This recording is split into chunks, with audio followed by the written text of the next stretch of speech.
Olá, senhoras e senhores, beleza? No vídeo de hoje eu vou resolver com você as questões de raciocínio lógico do concurso do Tribunal de Justiça de São Paulo que aconteceu no ano de 2017 para o cargo escrevente técnico judiciário. Se você ainda não viu, aqui no canal você encontra nesse link que está aparecendo outras provas do TJ para você treinar, beleza?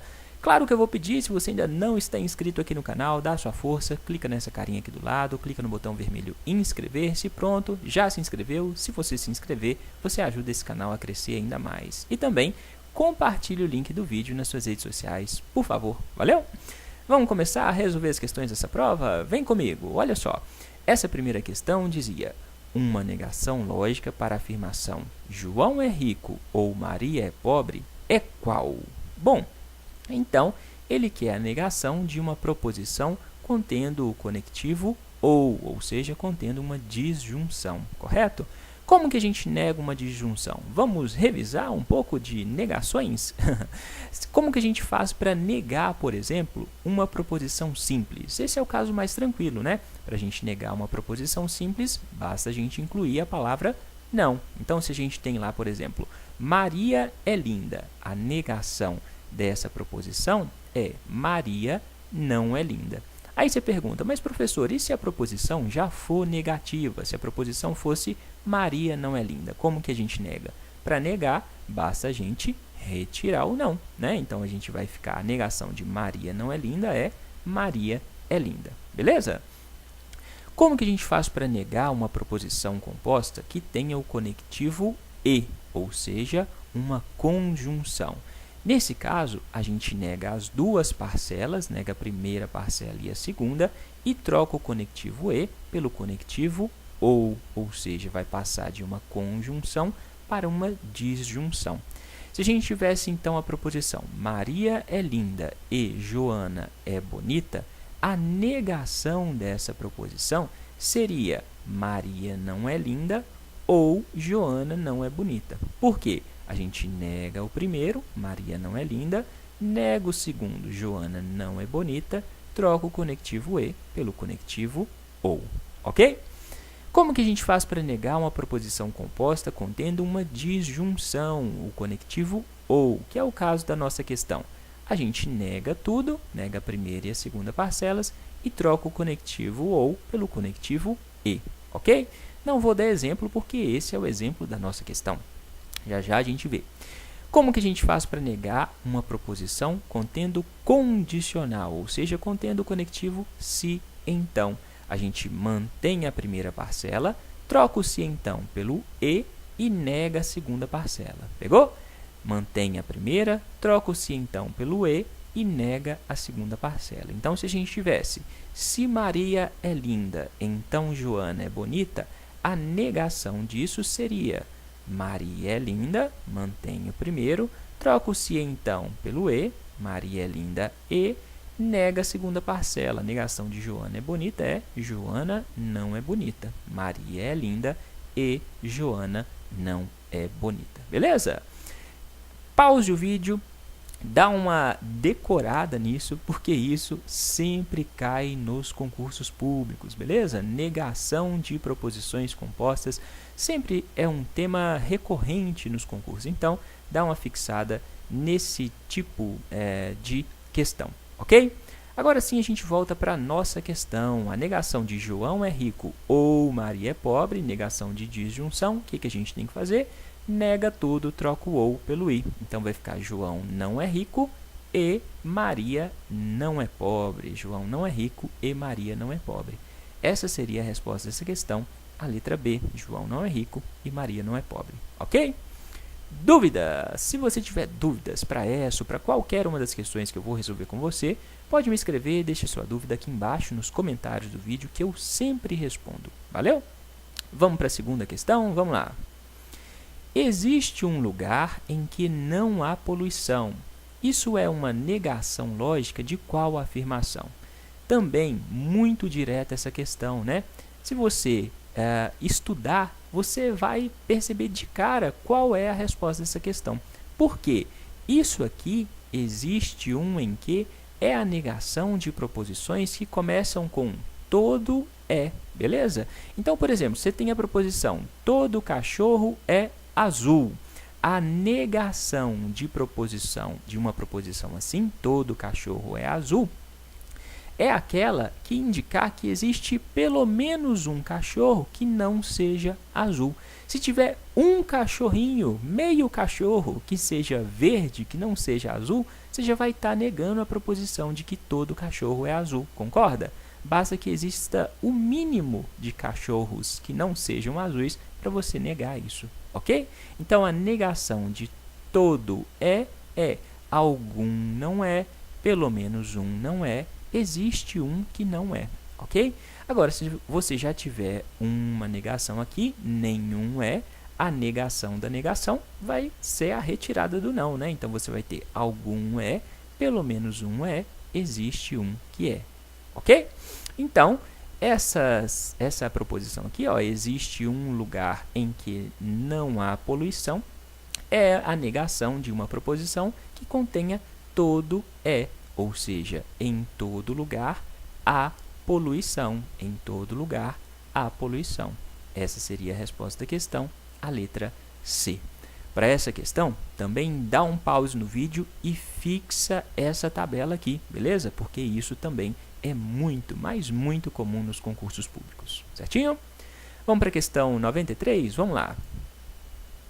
Considerando falsa a afirmação, se Ana é gerente, então Carlos é diretor, a afirmação necessariamente verdadeira é qual? Muito tranquila essa questão, gente. Esse é o caso mais famoso da condicional.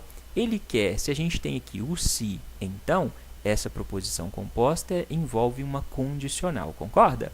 Se a gente tem uma condicional e ele quer o caso que é falso, em que caso a condicional é falsa? A condicional só vai ser falsa num único caso, é o caso da Vera Fischer. Lembra disso? Então, na tabela verdade da condicional, o único caso em que o resultado é falso é o caso da Vera Fischer. É o caso em que a primeira proposição é verdadeira e a segunda proposição é falsa. Beleza?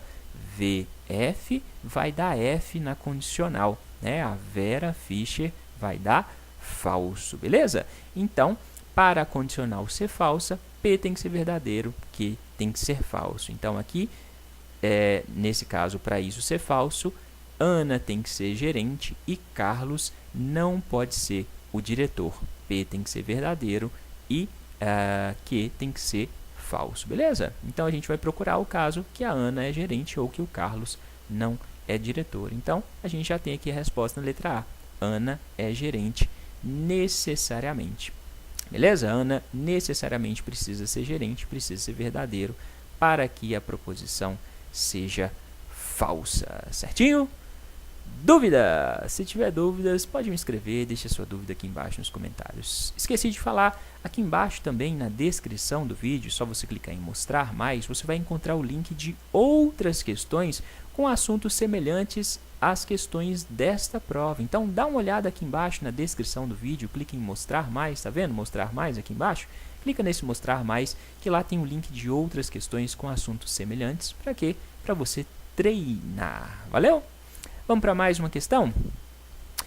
Uma afirmação equivalente para se estou feliz, então passei no concurso, é qual dessas aqui? Então, ele quer uma equivalente. Quando uma proposição vai ser equivalente a outra?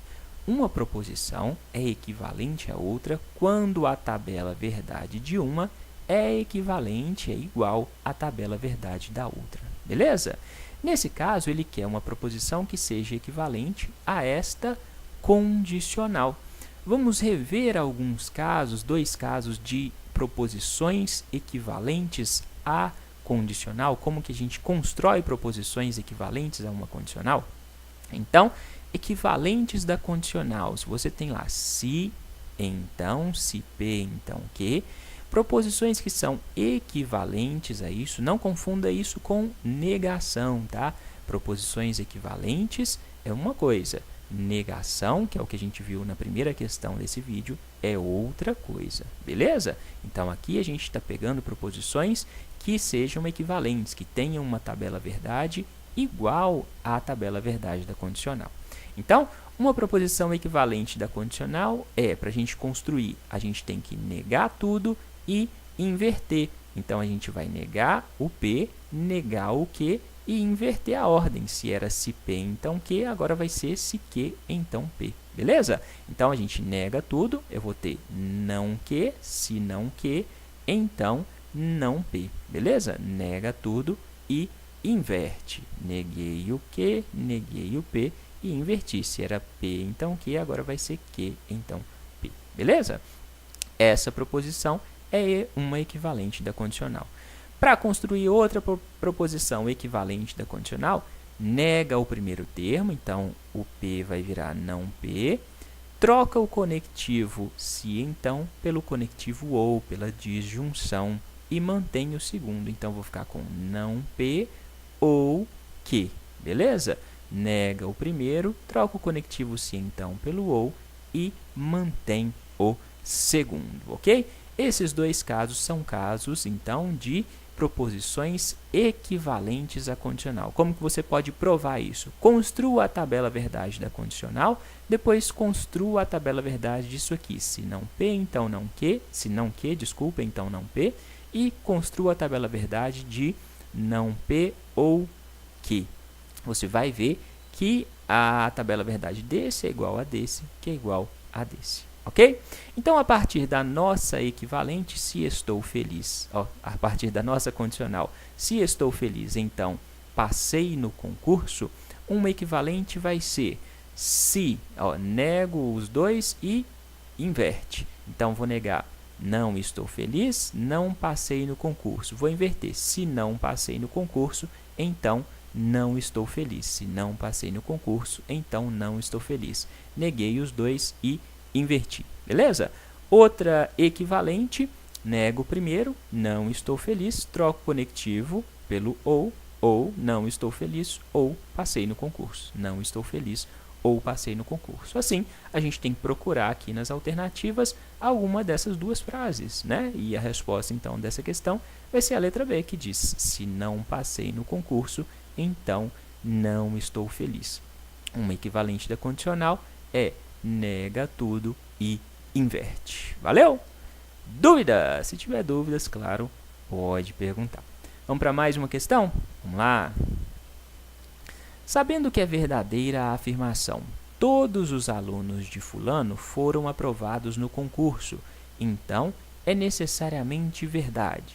Bom, essa questão fica mais fácil de ser resolvida e visualizada, no meu ponto de vista, se a gente trabalhar com conjunto, né?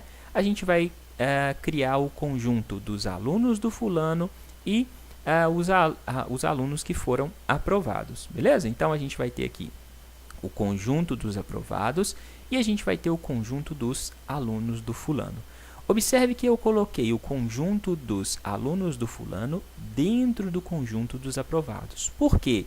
A nossa proposição, né, a nossa afirmação dizia que todos os alunos do fulano foram aprovados. Então, todos os alunos do fulano estão dentro do conjunto aprovados. Certinho? Aí agora, basta a gente avaliar as alternativas. Fulano foi aprovado no concurso? Bom, a gente não pode falar nada sobre o fulano, porque a gente só sabe que os alunos do fulano foram aprovados, ok? Então, essa aqui a gente não chega a qualquer conclusão.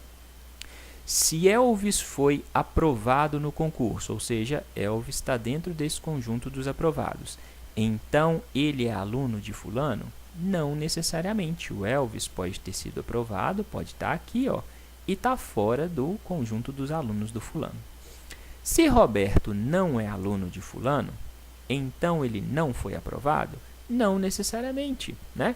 Roberto pode estar aqui, ele não é aluno de fulano e foi aprovado. Então, isso aqui não necessariamente é verdade. Fulano não foi aprovado no concurso? Mais uma vez, a gente não pode tirar qualquer conclusão sobre o fulano. Se Carlos não foi aprovado no concurso, ou seja, Carlos está aqui do lado de fora, né? Não foi aprovado no concurso. então ele não é aluno de fulano? Sim, necessariamente o Carlos, que está aqui do lado de fora, não vai ser aluno de fulano, porque todos os alunos de fulano foram aprovados. Essa seria a resposta da questão, a letra E. Certinho? Dúvidas? Se tiver dúvidas, pode perguntar. Para essa questão, vou deixar aqui em cima, pode aparecer. Nesse link você encontra outra questão que você consegue resolver usando esse mesmo raciocínio de conjuntos, beleza? Dá uma olhada para você treinar. Vamos agora para a questão 96. Essa questão é só a questão mais polêmica, mais difícil dessa prova. Dá uma olhada. Se Débora é mãe de Hugo, então Marcelo é baixo. Se Carlos não é filho de Débora, então Neuza não é avó dele, não é avó do Carlos. Sabendo-se que Marcelo é alto ou que Neuza é avó de Carlos, conclui-se corretamente que... Bom, então a gente tem 3 proposições. Se Débora é mãe de Hugo, então Marcelo é baixo. Se Carlos não é filho de Débora, então Neuza não é avó dele. Marcelo é alto ou Neuza é avó de Carlos. E a gente quer tirar uma conclusão correta dessas proposições. Logo, o resultado dessas proposições tem que ser verdadeiro, beleza? O problema diz que a gente sabe que Marcelo é alto ou que Neuza é avó de Carlos. Então, a gente vai começar trabalhando pela disjunção, porque o problema falou para a gente que a gente sabe que isso aqui existe, sabendo-se que Marcelo é alto ou que Neuza é avó de Carlos, ok? Então, a gente observe aqui, a gente tem aqui, eu destaquei o ou, né, uma proposição composta com o conectivo ou, uma disjunção. Existem 3 casos de disjunção cujo resultado é uma verdade. Um desses casos é quando a primeira proposição é verdadeira e a segunda proposição também é verdadeira, não é? Para que uma disjunção dê como resultado a verdade, basta que uma das proposições que a compõem seja verdade para que ela seja verdade. Ela só vai ser falsa quando as duas forem falsas. Então, vamos começar por esse primeiro caso, quando as duas forem verdadeiras. Observe aqui, Marcelo é alto é verdadeiro. Se Marcelo é alto é verdadeiro, então a proposição aqui, ó, Marcelo é baixo, vai ser o quê? Vai ser falsa, né? Porque se o Marcelo é alto, ele não vai ser baixo, ok? Então, se Marcelo é alto é verdadeiro, Marcelo é baixo vai ser falso. Essa primeira proposição é uma condicional, é o caso do se, então. E a gente quer que ela seja verdadeira, certo? Na tabela verdade da condicional, qual é o único caso em que o resultado é falso? O único caso falso da condicional é o caso da Vera Fischer, né? O caso do VF. Se tiver VF, o resultado vai ser F, beleza? Nesse caso, a gente quer que o resultado seja verdadeiro. Se a gente já tem um F aqui, para isso ser verdadeiro, então, necessariamente, a primeira proposição tem que ser F. Por quê? Porque se for V, a gente vai ficar com o caso da Vera Fischer, aí o resultado não seria verdadeiro, seria falso, beleza? Então, falso com falso na condicional dá verdadeiro, certo? Aqui, vamos partir agora para a segunda parte da disjunção. Neuza é a avó de Carlos. Se Neuza é a avó de Carlos é verdadeiro, Neuza não é a avó dele, não é a avó de Carlos, vai ser uma proposição falsa. Nesse caso, a gente tem o mesmo caso anterior, uma condicional, cuja segunda parcela é falsa e o resultado precisa ser verdadeiro. O único caso em que a gente tem a segunda parcela falsa e o resultado verdadeiro é o caso em que a primeira parcela também é falsa. Certinho? Feito isso, agora a gente avalia as alternativas, certo? Hugo e Carlos são irmãos? Bom, vamos ver a relação do Hugo e do Carlos. Débora é mãe de Hugo, é falso. Logo, o Hugo não é filho da Débora, certo? Se Débora é mãe de Hugo, é falso. A Débora não é mãe do Hugo. Essa seria a verdade. Se a Débora não é mãe do Hugo, o Hugo não é filho da Débora. Beleza?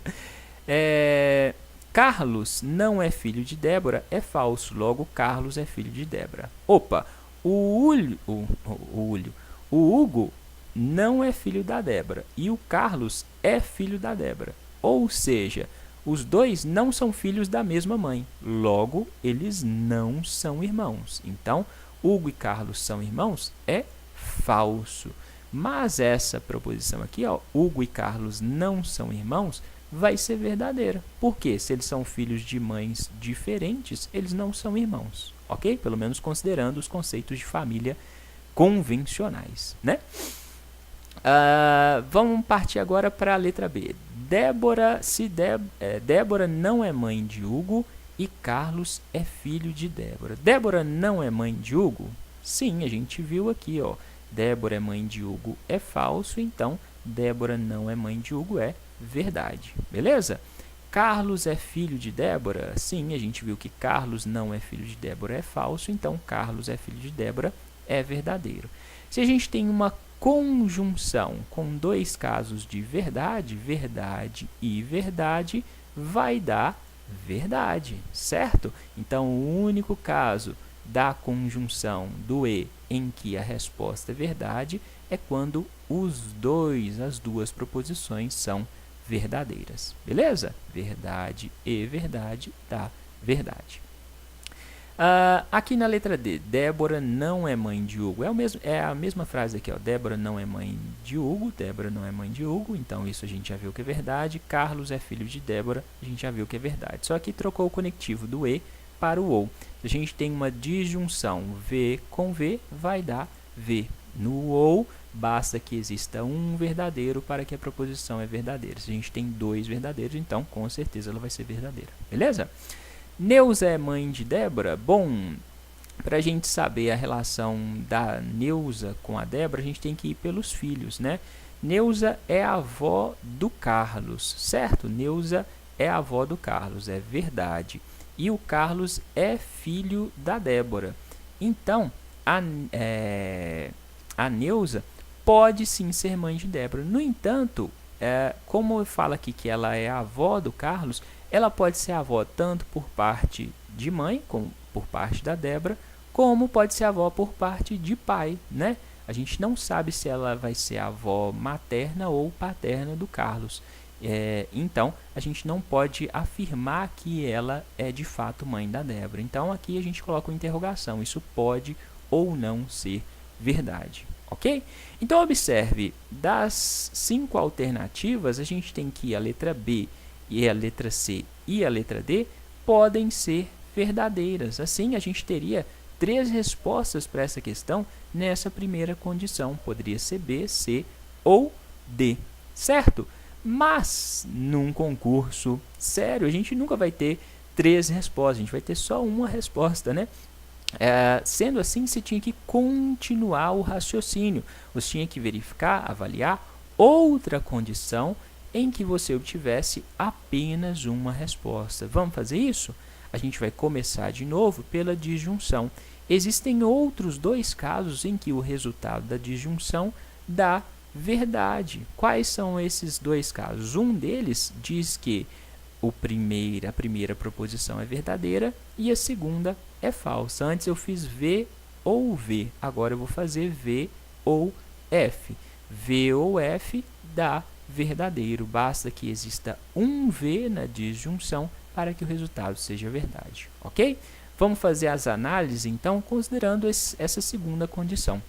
Marcelo é alto, vai ser verdadeiro, então Marcelo é baixo, vai ser falso. Aqui a gente tem o mesmo caso anterior, a condicional precisa o resultado ser verdadeiro e a segunda parcela já é falsa, então necessariamente a primeira parcela vai ser verdadeira.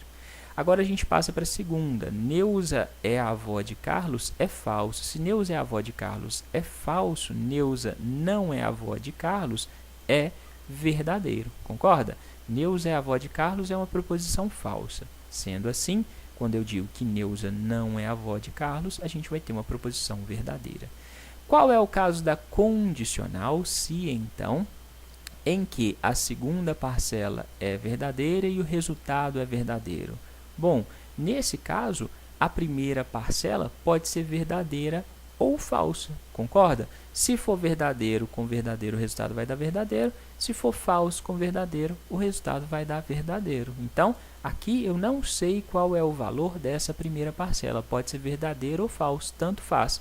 Sendo verdadeiro ou falso, o resultado da condicional vai dar verdadeiro, beleza? O único caso em que é falso é o caso da Vera Fischer. Como a segunda não é falsa, então qualquer coisa que tiver aqui vai dar verdadeiro, ok? Aí a gente passa para a análise das alternativas de novo, né? Hugo e Carlos são irmãos? Relação de irmandade.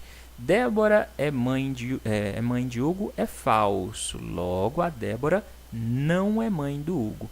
Carlos não é filho de Débora? A gente não sabe qual é o valor, não sabe se é verdadeiro ou falso. Se a gente não sabe, a gente não pode tirar qualquer conclusão sobre a relação do Carlos com a Débora. Sendo assim, a gente não pode, então, tirar qualquer conclusão sobre a relação de irmandade entre Carlos e Hugo, beleza? Então, isso aqui eu coloco uma interrogação. Isso não pode ser a resposta, não posso fazer qualquer afirmação. A letra C também, Hugo e Carlos não são irmãos, a gente não pode fazer qualquer afirmação por causa dessa dúvida aqui, beleza? Vamos para a letra B. Débora não é mãe de Hugo. Débora é mãe de Hugo é falso, então Débora não é mãe de Hugo é verdade, beleza? E Carlos é filho de Débora. Carlos não é filho de Débora, é uma incógnita. Então, Carlos é filho de Débora também vai ser uma incógnita. A gente não sabe se é verdadeiro ou falso. Aqui a gente tem uma conjunção.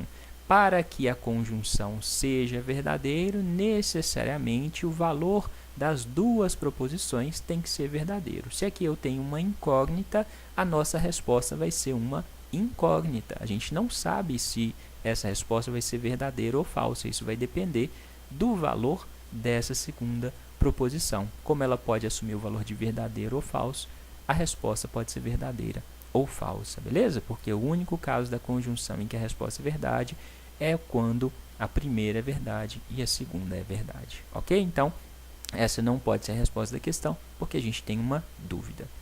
Vamos para a letra D. Débora não é mãe de Hugo, é verdade, né? Então, Débora é mãe de Hugo, é falso. Logo, Débora não é mãe de Hugo, é verdade. Ou Carlos é filho de Débora, isso é uma incógnita, né? A gente não sabe se isso é verdadeiro ou falso. Só que aqui a gente não tem uma conjunção, a gente tem uma disjunção. Se a gente tem uma disjunção, tem o ou, basta que exista uma proposição verdadeira, basta que exista uma parcela verdadeira para que a disjunção seja verdadeira. Então, independentemente do valor desta segunda parcela, Carlos é filho de Débora, pode ser verdadeiro ou falso, independentemente disso, a resposta vai ser verdadeira, porque a gente tem uma disjunção, na disjunção basta que exista um V para que a resposta seja V.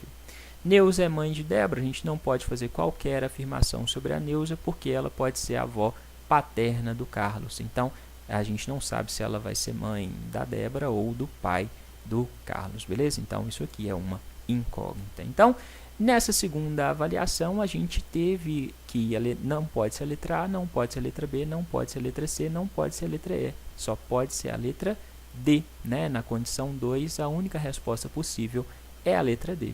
Logo, como a gente encontrou uma resposta só, essa é a resposta dessa questão, ok?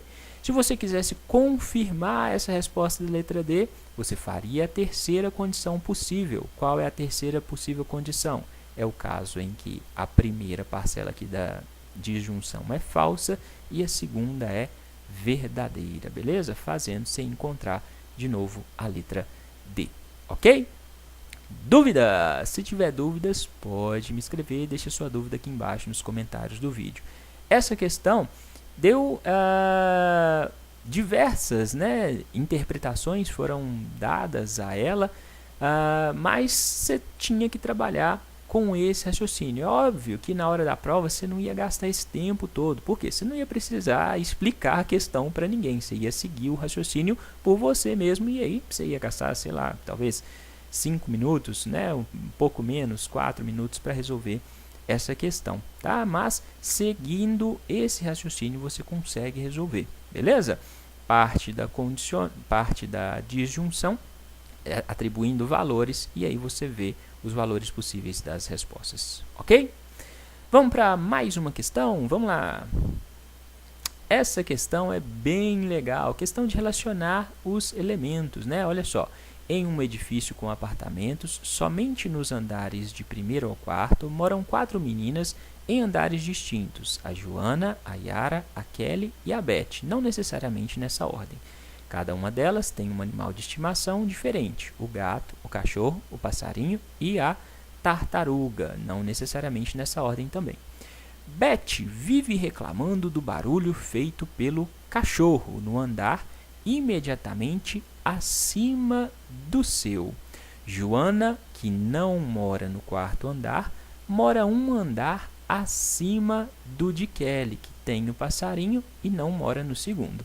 Quem mora no terceiro andar tem uma tartaruga. Sendo assim, é correto afirmar que... Bom, então a gente tem que relacionar as meninas com os andares que elas moram e com os animais que elas têm. Então, existem 4 meninas, a Joana, a Yara, a Kelly e a Beth.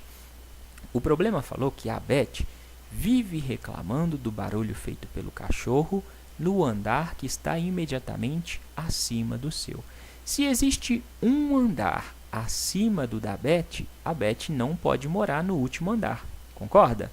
Se ela morasse no último andar, não teria nenhum andar acima do dela. Então, a Beth não mora no quarto andar e a Beth também não tem um cachorro, beleza? Porque se ela está reclamando do cachorro, ela reclama do cachorro de outra pessoa, ok?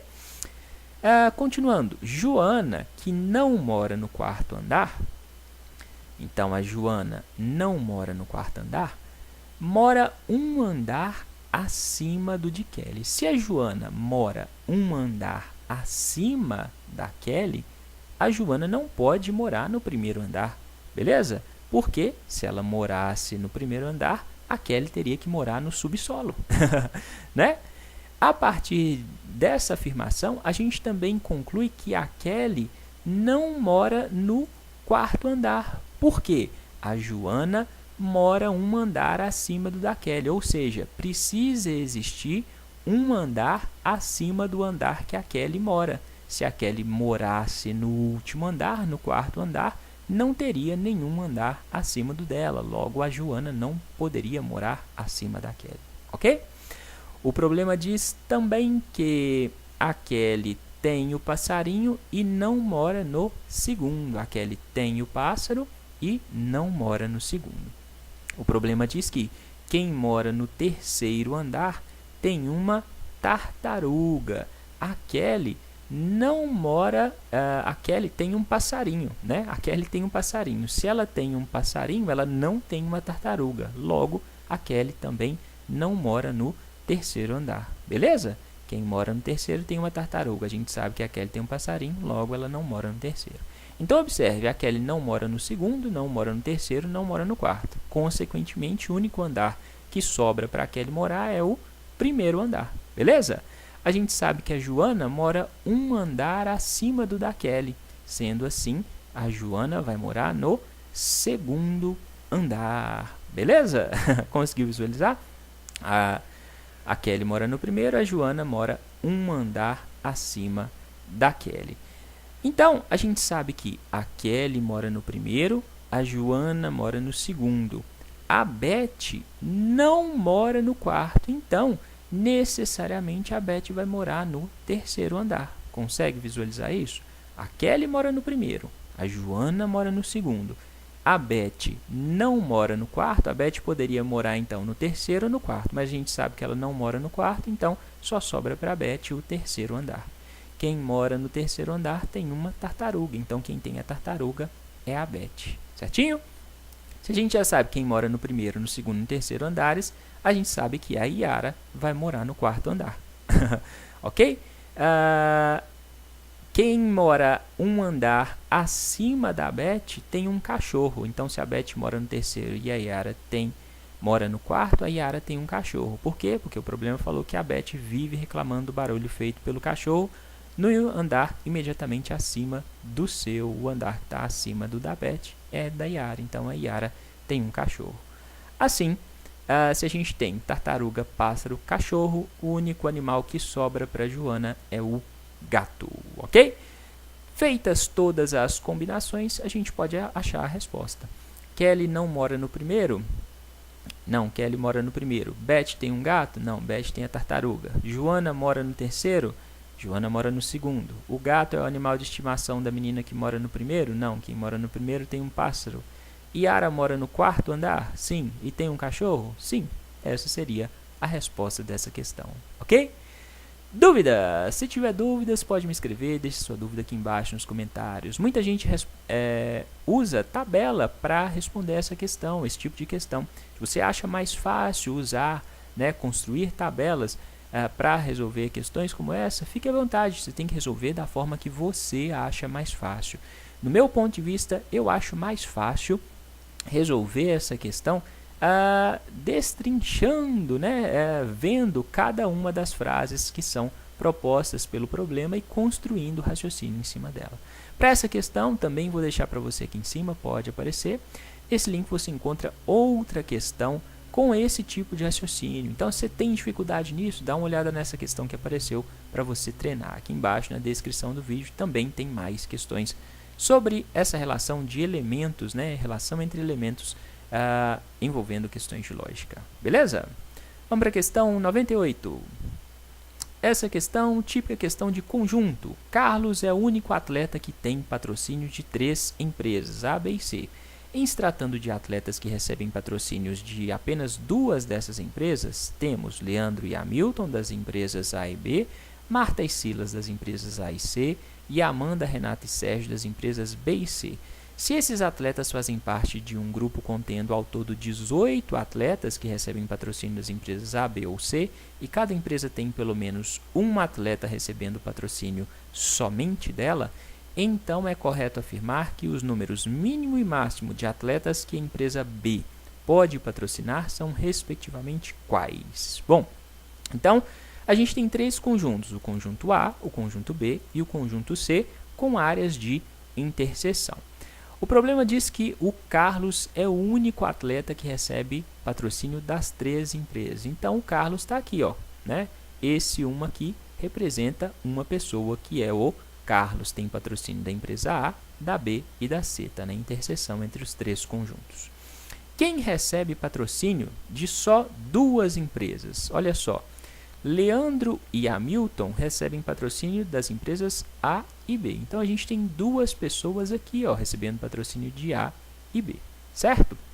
Marta e Silas, mais 2 pessoas, recebem patrocínio de A e C. Então, entre A e C, aqui tem 2 pessoas. Amanda, Renata e Sérgio têm patrocínios de B e C, ou seja, existem 3 pessoas aqui. Se a gente sabe agora todas as interseções, a gente vai colocar incógnitas para representar as pessoas que têm patrocínio só de A, só de B e só de C, ok? X, Y e Z. O problema nos disse que o total de atletas é 18, então se eu somar todos esses valores que estão dentro desses conjuntos, o resultado final tem que ser 18. Vamos fazer isso? Então, se eu somar X mais Y mais Z mais 2, 4, 4 mais 3, 7, 7 mais 1, 8, x mais y mais z mais 8, o resultado total dá 18. Pego esse 8 que está positivo, passo para o lado de cá, ele vai passar negativo, 18 menos 8 dá 10. Então, a soma de x mais y mais z dá um total de 10. Aí o problema é que a gente ache o número mínimo e máximo de atletas que a empresa B pode patrocinar. Os atletas que a empresa B patrocina são todos esses aqui, ó. São o Y, mais esses 2, mais esse, mais 3, beleza? Todo mundo está dentro do conjunto B. Ele não quer só os atletas que são patrocinados só por B. Ele quer todos os atletas de B. Qual que é o número mínimo possível de atletas que estão dentro do conjunto B? O mínimo vai ser obtido quando o Y tiver o valor mínimo. A gente sabe que cada empresa tem pelo menos um atleta recebendo patrocínio. Então, o valor mínimo que Y pode receber é 1, certo? Então, a empresa B vai ter o número mínimo de atletas quando o Y for igual a 1. Quando o Y for igual a 1, qual vai ser o número de atletas de B? Vai ser 1 mais 2 mais 1 mais 3. 1 mais 2 mais 1 mais 3, que dá um total de 7 atletas, ok? E qual que vai ser o valor máximo de atletas que podem ser patrocinados por B? O valor máximo de atletas de B vai ser obtido quando A e C tiver, quando o conjunto A e o conjunto C, o valor de X e de Z, forem os menores possíveis, beleza? Então, quando X for o mínimo e Z for o mínimo, o valor de Y vai ser o máximo, beleza? Quanto menos atletas existirem em A e em C, maior vai ser o número de atletas em B. Então, a gente vai considerar que o X vale 1 e o Z também vale 1, ou seja, tem os valores mínimos. Então, o valor máximo de B vai ser obtido quando X for igual a 1 e Z for igual a 1. A gente sabe que X mais Y mais Z é igual a 10, a gente calculou ali no início, né? Então, onde tiver X eu coloco 1, onde tiver Z eu coloco 1. 1 mais Y mais 1 dá 10. 1 mais 1 dá 2, passo 2 para de cá, 10 menos 2 dá 8. Y igual a 8. Se Y for igual a 8, qual vai ser o número de atletas presentes em B? Vai ser 8 mais 2 mais 1 mais 3. 8 mais 2 mais 1 mais 3, o que dá um total de 14. Beleza? Então, o valor mínimo de atletas é 7 e o valor máximo é 14. Essa seria a resposta da questão, a letra D. Certinho?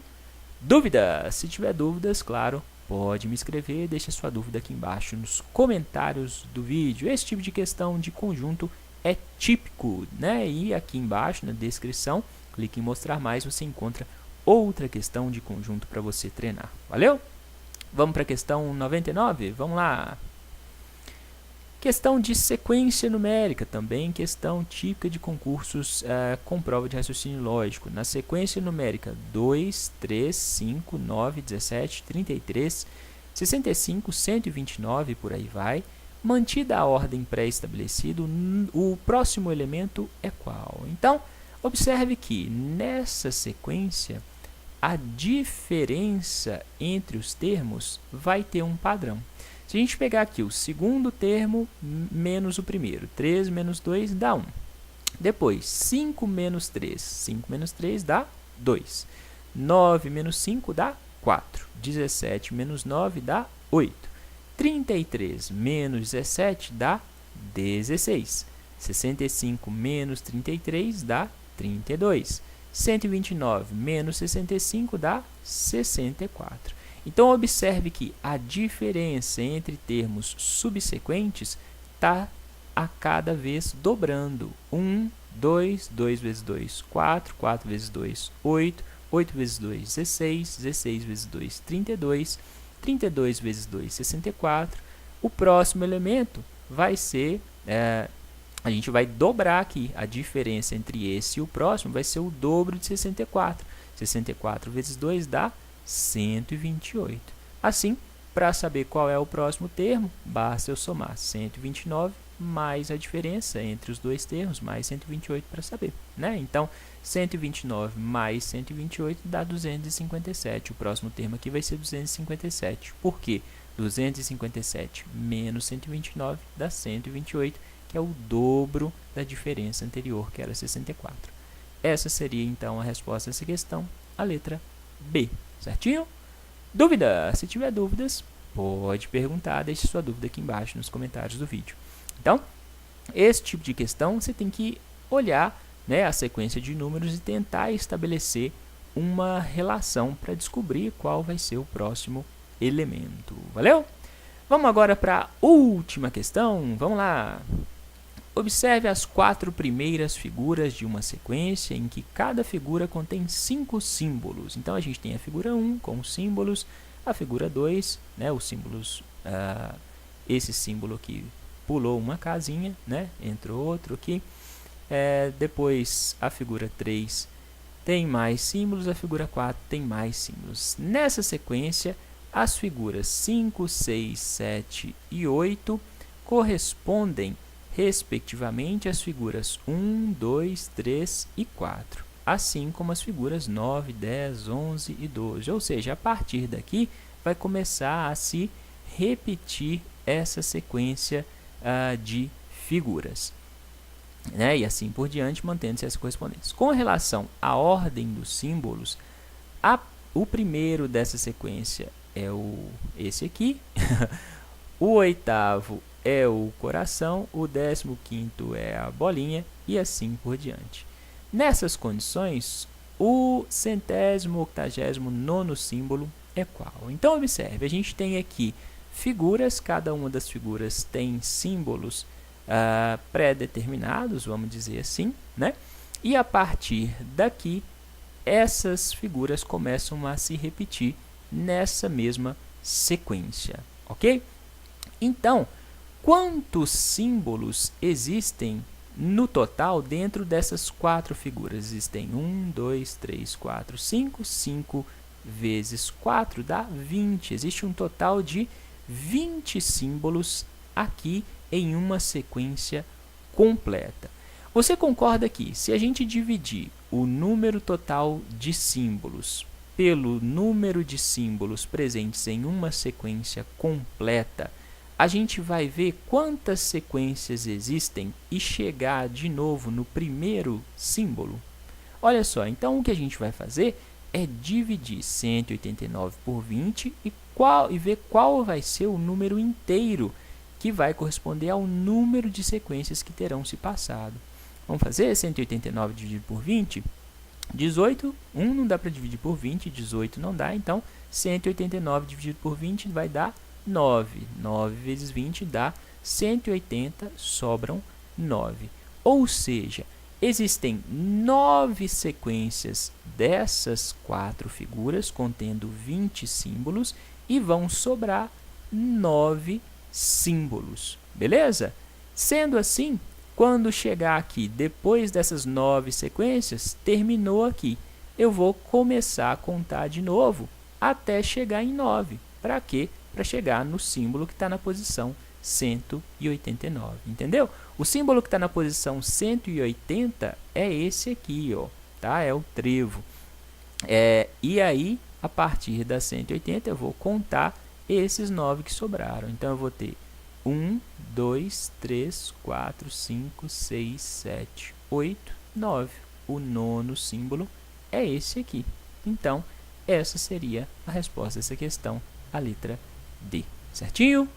Dúvidas? Conseguiu visualizar? Eu contei qual é o número total de símbolos presente em uma sequência completa, dividi o nosso número-alvo pelo número de símbolos presentes na sequência, vi que o número inteiro é 9 e que sobraram 9 símbolos, ou seja, a gente teve 9 sequências dessas 4 figuras.